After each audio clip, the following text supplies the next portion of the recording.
Bismillahirrahmanirrahim. Assalamualaikum warahmatullahi wabarakatuh. Kita jumpa lagi dalam perkuliahan usul fikih. Kali ini kita akan membahas tentang model ijtihad kontemporer dengan mencoba karena waktu yang terbatas, kita akan menyajikan model ijtihad kontemporer ini dengan mengambil dua tokoh, yaitu yang pertama adalah Abdullahi Ahmad An-Naim, dan nanti pada season yang kedua kita akan membahas tentang pemikir Islam yang cukup terkenal juga, yaitu Muhammad Sahrur. Pada pemikiran yang pertama tentang Abdullahi Ahmad An-Naim, kita coba ambil pemikiran ini atau pemikirannya karena basis dari pemikiran dia adalah sebuah metode yang selama ini sudah sangat populer di kalangan para ahli, yaitu konsep nasakh. Konsep ini dipahami oleh para ulama atau jumhur ulama sebagai sebuah metode untuk mengkompromikan dalil-dalil yang dianggap kontradiktif, yaitu dengan melihat mana di antara dalil itu yang datang lebih dulu dan mana yang datang kemudian. Dalil yang datang kemudian memansuh atau dianggap sebagai nasih, memansuh ayat yang datang lebih dulu atau dalil yang lebih dulu, baik Al-Quran maupun hadis, berlakulah keduanya. Pokoknya substansinya adalah menjadikan ayat yang belakangan sebagai nasih untuk memansuh atau menasah dalil yang datang lebih dulu.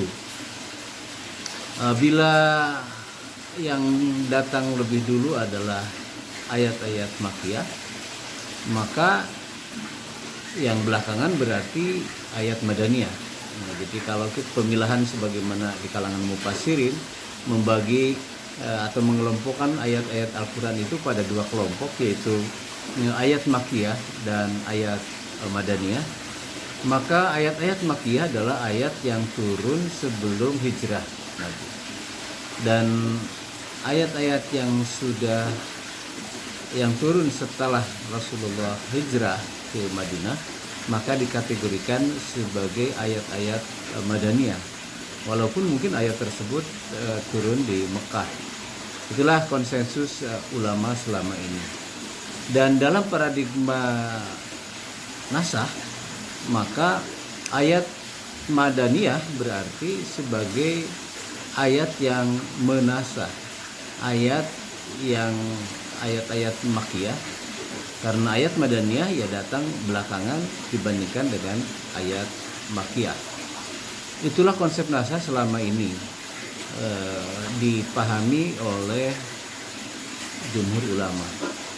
Nah, sedangkan Ahmad An-Naim, seorang pemikir Islam dari Sudan yang lahir tahun 1946 dan sekarang menjadi guru besar di Georgia di Emory University, Amerika Serikat. Dia menawarkan konsep nasakh itu tidak berhubungan atau tidak semata-mata karena soal waktu atau soal tempat, tetapi yang membedakan adalah kelompok sasarannya. Jadi ayat-ayat makkiyah itu sasarannya adalah lebih universal, sedangkan ayat-ayat madaniyah lebih parsial atau lebih fokus pada komunitas-komunitas tertentu pada masa tertentu. Dengan asumsi ini, maka kemudian Naim ingin menjadikan konsep ini sebagai solusi untuk mempertemukan dalam tanda petik dikotomi antara Islam dengan hak asasi manusia. Nah, selama ini ada asumsi bahwa Islam tidak kompatibel dengan hak asasi manusia karena dalam ayat atau dalam syariat Islam yang ada selama ini itu banyak dikotomi dengan atau banyak pertentangannya dengan hak asasi manusia. Misalnya berkaitan dengan soal perempuan, ya. Hak-hak perempuan dikategorikan sebagai dalam tanda kutip lebih rendah dibandingkan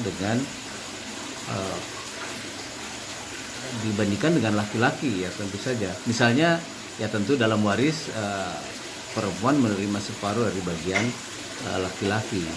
Kemudian ketika dia menjadi saksi pun itu perempuan hanya boleh diwakili 2 kali lipat dibandingkan dengan bila laki-lakinya 1 orang. Jadi misalnya kalau membutuhkan saksi itu membutuhkan 2 orang laki-laki, maka bila saksinya perempuan harus 4 orang. Itu 1 berbanding 2. Dan itu pun di kalangan fuqaha itu terbatas sekali. Jenis kasus yang bisa disaksikan oleh perempuan atau perempuan hanya boleh menjadi saksi itu hanya dalam kasus-kasus perdata, tidak dalam kasus pidana. Kemudian juga hak-hak publik, tentu saja di dalam syariat Islam kita mengenal bahwa imam harus laki-laki sehingga tidak boleh imam perempuan. Bahkan di kalangan fuqaha juga terjadi perdebatan, mungkinkah perempuan menjadi hakim misalnya, gitu, atau apalagi menjadi presiden, ya. Bagi sebagian besar fuqaha menganggap bahwa perempuan tidak memiliki kapasitas untuk menjadi hakim untuk kasus-kasus pidana khususnya, dan juga untuk menjabat jabatan publik gitu seperti DPR, apalagi sebagai kepala negara. Nah, dikotomi Islam dengan tuntutan hak asasi manusia atau HAM itu sesungguhnya menurut Naim kita bisa mempertemukan atau supaya matching antara Islam dengan syariah, yaitu dengan cara mengembalikan atau merekonstruksi syariah dengan cara mengganti basic atau dasar acuannya. Jadi syariah yang selama ini yang tadi disebut dalam banyak hal dianggap tidak kompatibel dengan tuntutan hak asasi manusia, bahkan dengan humanisme modern, itu karena dasar hukum yang dijadikan sebagai basisnya adalah ayat-ayat Madaniyah. Nah, kata Naim, sebenarnya Islam memiliki konsep yang kompatibel dengan hak asasi manusia bila basis syariatnya adalah ayat-ayat Makkiyah.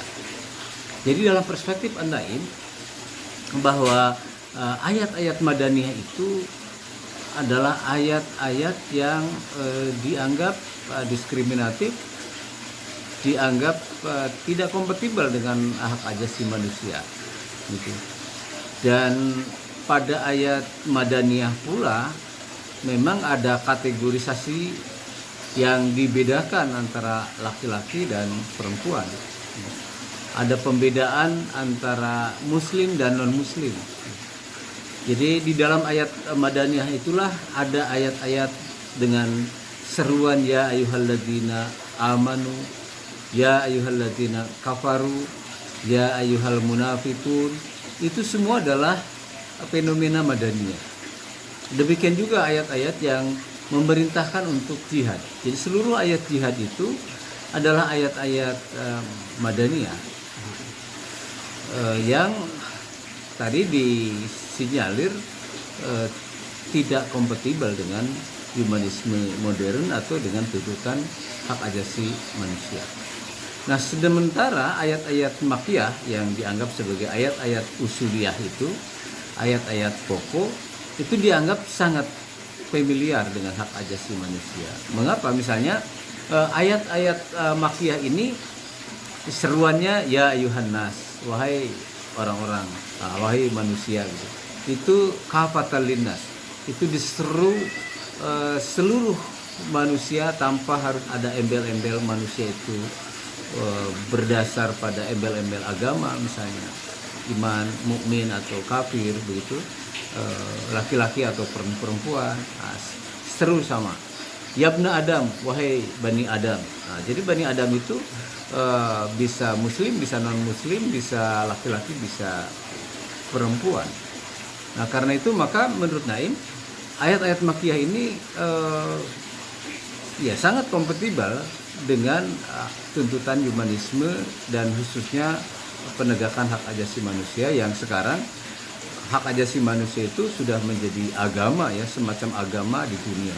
Bahkan kinerja HAM setiap negara itu senantiasa dievaluasi oleh satu lembaga yang spesial untuk meneliti soal itu, sehingga tingkat keadaban manusia itu diukur berdasarkan komitmennya terhadap hak asasi manusia. Di setiap tahun itu katakanlah Human Rights Watch itu semacam itu atau komisi internasional, komisi hak asasi manusia, termasuk bukan hanya di Indonesia ya, HAM, komisi hak asasi manusia itu, tetapi juga di dunia, dan sekarang sudah semacam tadi agama bagi dunia, sehingga perwujudan hak asasi manusia di setiap negara itu menjadi ukuran apakah negara tersebut cukup beradab atau tidak beradab begitu. Artinya tingkat komitmennya di dalam penegakan hak asasi manusia selalu menjadi bahan evaluasi di dalam percaturan dunia internasional. Nah, kembali pada persoalan gagasan Naim. Sesungguhnya Naim ini dia ingin mencari solusi dan menawarkan solusi ketika ada kontradiksi antara Islam atau syariat Islam dengan hak asasi manusia, yaitu dengan cara menggunakan konsep nasah terbalik. Nah, jadi kalau tadi para ulama menjadikan konsep nasah itu dengan cara memansuh ayat-ayat Makkiyah dengan ayat Madaniyah, karena Makkiyah datang lebih dulu dan Madaniyah datang belakangan, maka yang belakangan menasah ayat yang datang lebih dulu. Nah, sedangkan Naim dia mencoba menawarkan gagasan untuk membalik paradigma nasah ini dengan memansuh ayat-ayat Madaniyah oleh ayat-ayat Makkiyah, memansuh ayat-ayat yang juz'iyah dengan ayat-ayat usuliyah.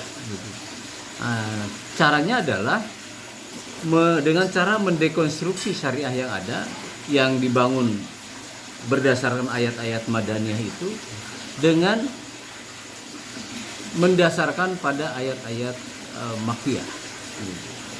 Jadi ini konsep memang kelihatannya simpel dari sisi konsep, hanya membalikan konsep nasah gitu. Dalam konsep syariah historis atau syariah yang lama gitu, itu bangunannya berdasarkan ayat-ayat Madaniyah sebagai hasil dari upaya untuk memansuh ayat-ayat Makkiyah yang datang lebih dulu. Nah, sedangkan syariah baru yang ditawarkan oleh Naim itu adalah mendasarkan basis syariahnya dengan ayat-ayat Makkiyah sebagai hasil dari upaya untuk memansuh ayat-ayat Madaniyah. Perlu juga dicatat bahwa memang konsep nasah dalam perspektif Naim ini bukan merupakan konsep yang permanen. Jadi apa yang hari ini dimansuh bisa saja satu saat ketika dianggap relevan untuk diamalkan kembali, karena pengamalan ayat itu didasarkan atas pertimbangan kemaslahatan. Jadi karena itu maka konsep nasah yang ditawarkan Naim definisinya adalah al-intikol min nasin ila nasin akhir, berpindah dari satu ayat ke ayat yang lain yang lebih maslahat. Sebenarnya semacam konsep ihsan ya, dari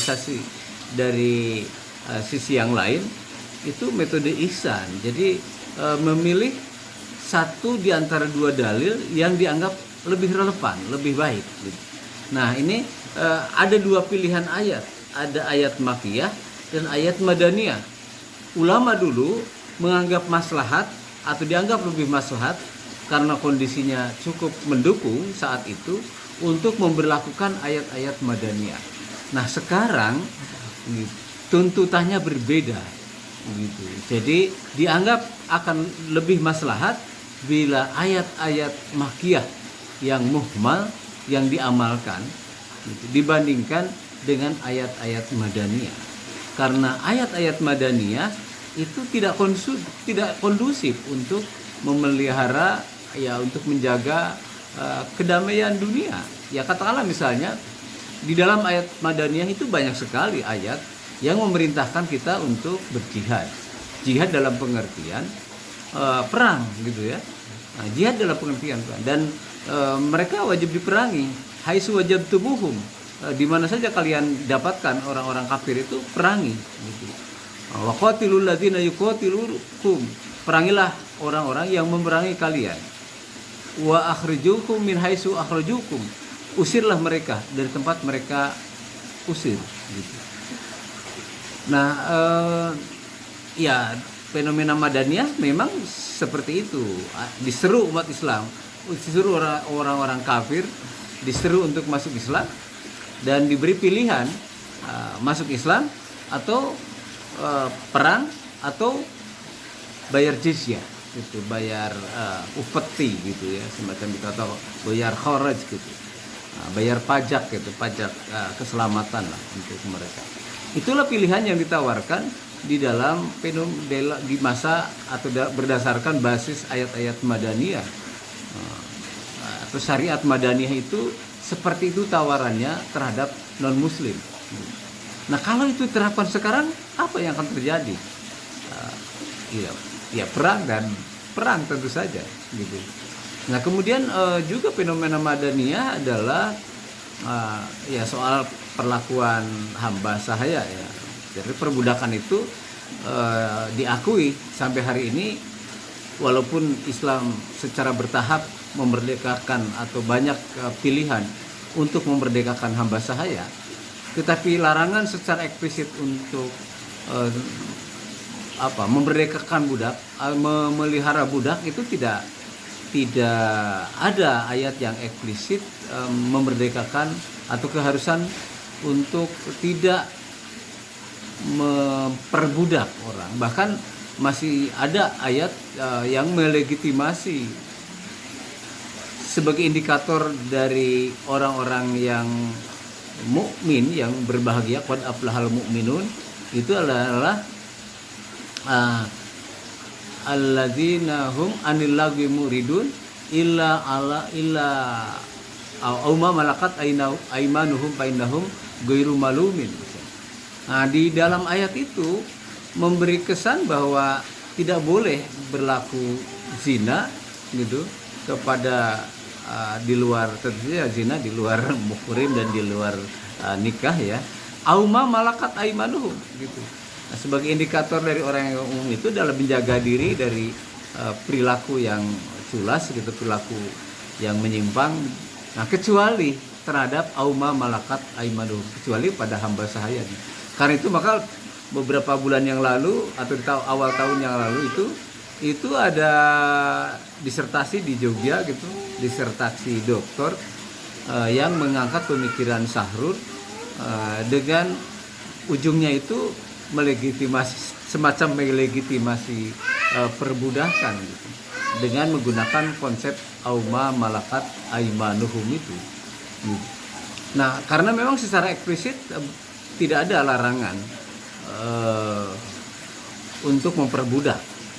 Yang ada adalah anjuran dan berbagai fasilitasi untuk memerdekakan budak ya, dengan berbagai sanksi-sanksi dari misalnya melanggar sumpah. Itu salah satu kifaratnya adalah memerdekakan hamba sahaya. Itu merupakan upaya bertahap untuk membebaskan perbudakan, dan tentu saja Allah dan Rasulnya menjanjikan pahala yang cukup besar bagi orang yang bisa membebaskan perbudakan itu. Tetapi larangan perbudakan belum bisa secara eksplisit atau tidak nampak dalam itu. Nah, sementara humanisme internasional mengutuk perbudakan dalam berbagai cara ya, walaupun dalam prakteknya ya tetap juga masih ada dengan berbagai model. Nah, saya kira itu tawaran dari Naim dan model ijtihadnya. Jadi tawaran dari Naim adalah bagaimana mereformasi syariah agar bisa kompatibel dengan hak asasi manusia dengan cara membangun syariah berbasis ayat-ayat makkiyah untuk kondisi hari ini, dan tentu saja bisa ditinjau ulang pada saatnya ketika dianggap lebih maslahat menggunakan ayat-ayat madaniyah misalnya. Tapi untuk kondisi hari ini dianggap yang lebih relevan, lebih kompatibel dengan tuntutan hak asasi manusia adalah dengan menggunakan ayat-ayat makkiyah. Karena ayat-ayat makkiyah ya dianggap sebagai ayat-ayat yang familiar dan kompatibel dengan tuntutan hak asasi manusia. Sekiranya itulah kuliah kita hari ini. Mudah-mudahan Anda tidak puas tentu saja, dan mungkin kita bisa diskusikan lebih lanjut pemikiran An-Naim ini. Terima kasih. Assalamualaikum warahmatullahi wabarakatuh.